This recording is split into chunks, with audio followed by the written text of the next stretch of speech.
दोस्तों, आज की इस वीडियो में हम बात करेंगे अंग्रेजों के जमाने की जेलर की, यानी कि असरानी साहब की। लगभग 50 सालों से ये फिल्म इंडस्ट्री में है और तकरीबन 400 से अधिक फिल्मों में इन्होंने काम भी किया है। आज इनकी उम्र 80 साल से अधिक हो चुकी है। इन्होंने बॉलीवुड इंडस्ट्री में 2 दशक से ज्यादा का समय बिता दिया, पर आजकल ये कहाँ और किस हाल में है ये बहुत कम लोगों को पता है। हमने इन्हें आखिरी बार फिल्म धमाल में देखा था। उसके बाद से असरानी साहब के बारे में बहुत कम जानकारी मिलती है, पर आज की इस वीडियो में हम आपको बताएंगे कि असरानी साहब हाल फिलहाल कहां पर है और क्यों उन्होंने फिल्मों से अपनी दूरी बना ली है।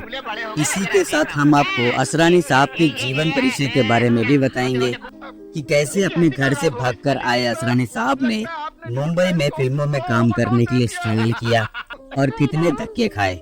इसी के साथ हम आपको वीडियो में आगे ये भी बताएंगे कि अमिताभ बच्चन जी की पत्नी जया बच्चन जी असरानी साहब को अपना भाई क्यों मानती है। इनका पूरा नाम गोवर्धन असरानी है। इन्होंने तकरीबन 400 से अधिक फिल्मों में काम किया। इनमें ज्यादातर फिल्में हिंदी में थी और कुछ फिल्में गुजराती में भी थी। अपने एक इंटरव्यू के दौरान असरानी साहब ने ये बताया था कि फिल्मों के प्रति उनका जो लगाव था वो बचपन से ही था। अक्सर अपने स्कूल से भागकर वो सिनेमा देखने चले जाया करते थे और इस बात से उनके घर वाले बहुत ज्यादा ही परेशान थे और उन्होंने उनके सिनेमा देखने पर पूरी तरह से पाबंदी लगा दी थी। उनके पिता चाहते थे कि वो बड़े होकर सरकारी नौकरी करे, पर उम्र बढ़ने के साथ साथ फिल्मों के प्रति उनका लगाव जुनून में बदल गया और एक दिन असरानी साहब घर में बिना किसी को कुछ बताए गुरुदासपुर से मुंबई भागकर आ गए। मुंबई में आने के बाद फिल्म लाइन में काम करने के लिए उन्होंने महीनों संघर्ष किया, लेकिन सफलता फिर भी उन्हें नहीं मिली।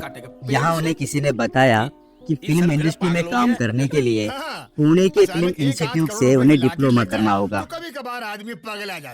1964 में उन्होंने एक्टिंग का डिप्लोमा पूरा किया और फिर शुरू हुआ उनका फिल्मों में काम ढूंढने का सिलसिला। पुणे से डिप्लोमा करके लौटने के बाद असरानी को फिल्मों में छोटे मोटे रोल तो मिले, लेकिन उनको पहली बार पहचान फिल्म सीमा के एक गाने से मिली। दोस्तों, मुंबई में काफी दिनों तक काम ढूंढने के बाद भी उन्हें कोई रोल नहीं मिला। उसके बाद वो वापस पुणे के फिल्म इंस्टीट्यूट में चले गए और वहां पर जाकर पुणे फिल्म इंस्टीट्यूट के टीचर बन गए। इस दौरान उनकी मुलाकात कई फिल्म निर्माताओं से भी हुई। वैसे तो असरानी साहब कई फिल्म निर्माताओं के संपर्क में आए थे, पर उनकी लाइफ का सबसे बड़ा ब्रेक उन्हें ऋषिकेश मुखर्जी की फिल्म सत्यकाम से मिली, जो कि 1969 में आई थी। पर इस फिल्म से भी उन्हें कुछ खास फायदा नहीं मिला। तब अमिताभ बच्चन जी की पत्नी जया बच्चन जी की वजह से इनकी तकदीर बदल गई। दरअसल इसमें जया बच्चन जी का कोई हाथ नहीं था। जया बच्चन जी भी पुणे के फिल्म इंस्टीट्यूट में पढ़ाई कर रही थी और असरानी साहब को अपना भाई मानती थी। एक दिन फिल्म निर्माता ऋषिकेश मुखर्जी पुणे फिल्म इंस्टीट्यूट में आए और उन्हें देखकर असरानी साहब मन ही मन खुश हो गए। तब ऋषिकेश मुखर्जी ने असरानी साहब को पास बुलाया और उनसे पूछा कि क्या यहाँ पर कोई जया भादुड़ी नाम की लड़की है। बस इतना सुनते ही असरानी साहब समझ गए कि आज भी उन्हें कोई काम नहीं मिलेगा और जया बच्चन जी के कहने पर उन्हें इस फिल्म में एक छोटा सा रोल मिल भी गया। 1971 में आई फिल्म गुड्डी में असरानी साहब ने एक कॉमेडी रोल किया था, जिसे दर्शकों ने बेहद पसंद तो किया, साथ ही उन पर एक कॉमेडियन का ठप्पा भी लगा दिया। दोस्तों, फिल्म निर्माता ऋषिकेश मुखर्जी और गुलजार का असरानी साहब के जीवन में बेहद ही खास योगदान रहा है। इन दोनों फिल्मकारों की कई फिल्मों में असरानी अलग अलग भूमिकाओं में हमें नजर आ चुके हैं। इन सभी फिल्मों में असरानी साहब ने बेहद ही कॉमेडी की, जिसकी वजह से लोग उनके कॉमेडी के दीवाने हो गए और फिर उन्हें एक हास्य कलाकार की नजर से देखने लगे। हालांकि 1972 में आई उनकी फिल्म कोशिश और चैताली में असरानी साहब ने नेगेटिव किरदार भी निभाया था। यहाँ तक कि अमिताभ बच्चन जी की कई फिल्मों में उन्हें हीरो की बराबरी वाला किरदार भी मिला। अभिमान, चुपके चुपके और छोटी सी बात। 1975 में आई फिल्म छोटी सी बात में उनके द्वारा निभाए गए नागेश शास्त्री का किरदार किसी हीरो से कम नहीं था। और दोस्तों, असरानी साहब को उनके जीवन में सबसे बड़ी कामयाबी फिल्म शोले से मिली। फिल्म शोले में उनके द्वारा निभाया गया किरदार आज भी याद किया जाता है। इस फिल्म में उन्होंने एक जेलर का किरदार निभाया था, जो अपने आप में काफी लाजवाब था। वैसे देखा जाए तो 1975 में आई रमेश सिप्पी साहब की फिल्म शोले अपने आप में एक मास्टरपीस है।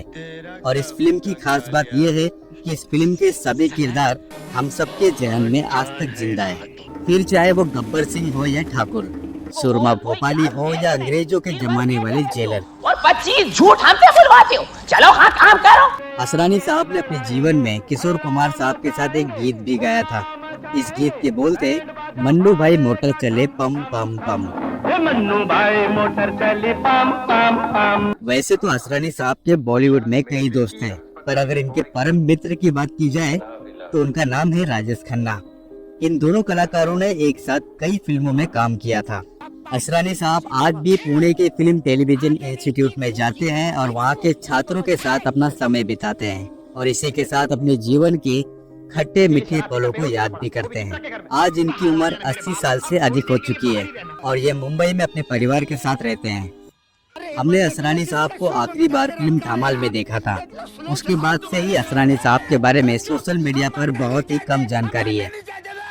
तो दोस्तों, ये थी बॉलीवुड के कॉमेडी किंग यानी कि असरानी साहब की कहानी। आपको इस वीडियो में दी गई जानकारी कैसी लगी हमें नीचे कमेंट बॉक्स में जरूर बताएं।